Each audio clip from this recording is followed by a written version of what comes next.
Yes, in the back. My name is Joel. I go to the school. First of all, thank you for putting that motion on for the exchange. Good job there.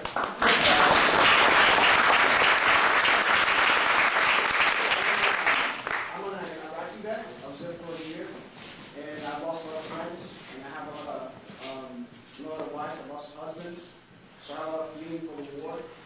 And I'd like to know what your plan is as far as if you're elected, if you were to get everybody back, and what's going to happen to Iraq, and what are your thoughts on what's going on with Iran about trying to bomb them now for having capabilities? Thank you for your question, and I would like everyone here to join me in expressing appreciation.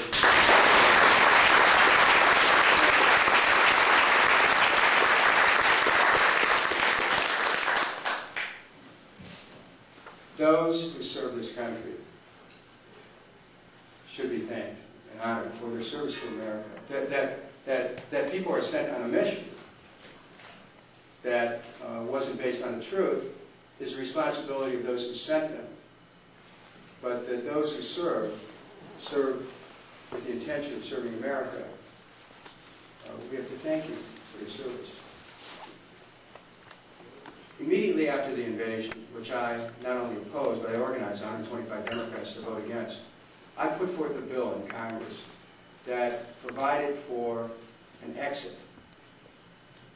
The principles in that exit strategy are now embodied in House Resolution 1234. It's the plan to end the Iraq War.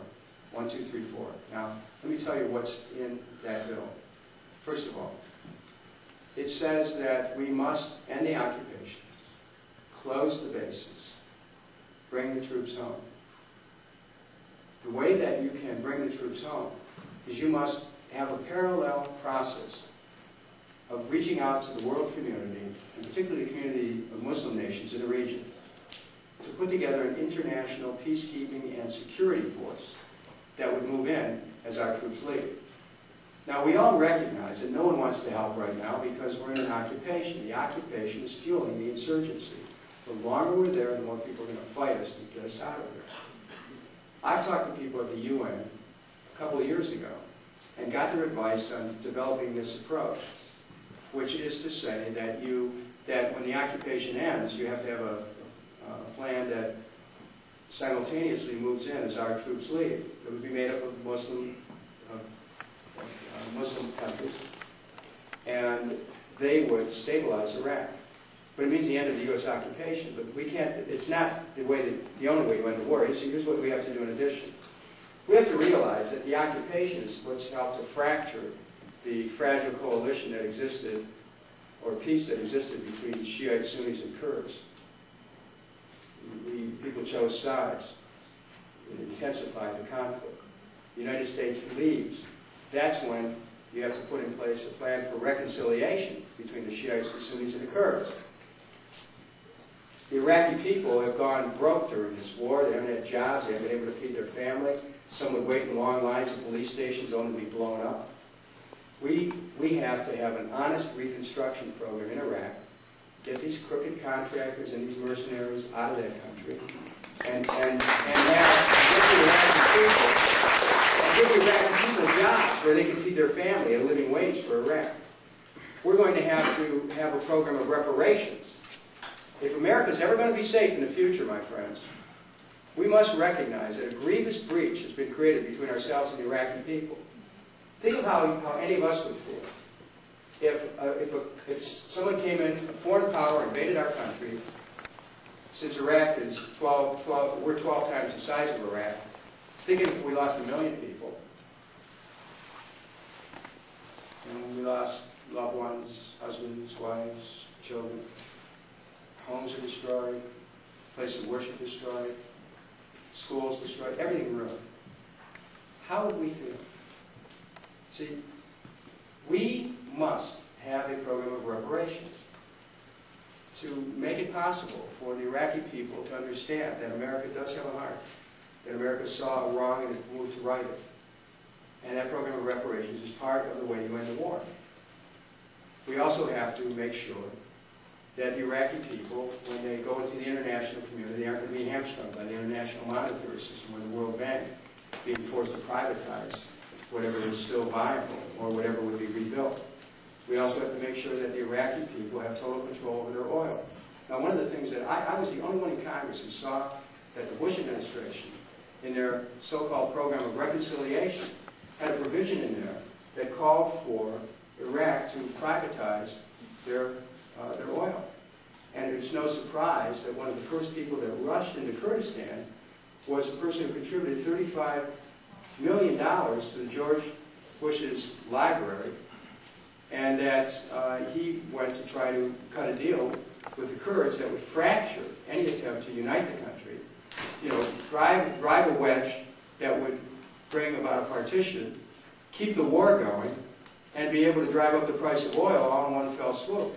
So we cannot permit any peace plan, must, you know, end the occupation, but also let the Iraqi people make their own decisions without occupation and without pressure from the U.S. government about how they want to handle that oil. Now they are sitting on between 200 and 300 billion barrels of oil. Oil's at $94 today. It's moving towards $100 a barrel. They're sitting on between 20 and 30 trillion dollars worth of oil.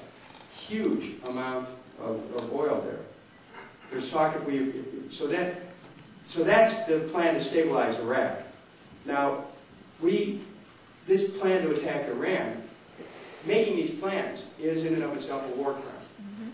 You cannot, according to the UN Charter, you cannot plan to attack another nation.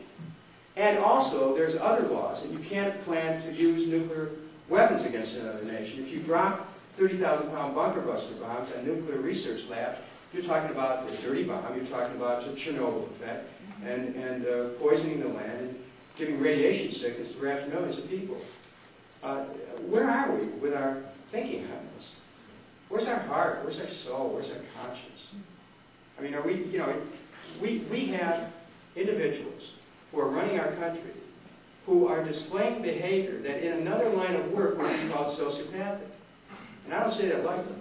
And so we have to ask ourselves, if this does not represent who we are, then why do we tolerate it? And why is it that none of these other Democratic candidates for president will bring up the question of removing these people from office now? You know, think about it. It speaks to what your standards would be if you're in the White House.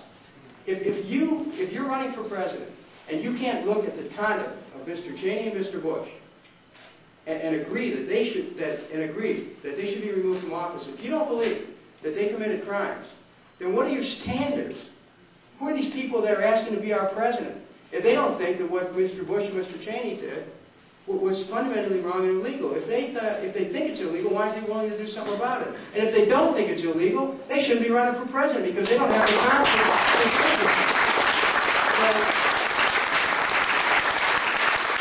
So what should we do with Iran? How about opening up negotiations for the first time in 28 years? How about diplomacy? And you know what? If I was president today, I would like to share with Iran the economics of nuclear power. Doesn't work. Sorry. It works for the banks. It works for the utilities. It doesn't work for consumers. Nuclear power was supposed to be power too cheap to meter. They never put on the books the cost of storing the waste, which you have to store forever. That's a cost that's borne by taxpayers and it's borne by ratepayers. I know about this. I helped stop a nuclear dump in Ohio. I fought 2 nuclear power plants to try to stop them in Ohio because I understood that it would mean a trouble for our industries. Because industries that are manufacturing intensive have high electric bills. They can't meet the electric bills. They go to other places. We've lost industry in Ohio because of this. And also, nuclear waste, there's no safe way to store it. Water, that's, you know, I did a site map where they were talking about storing nuclear waste in Ohio.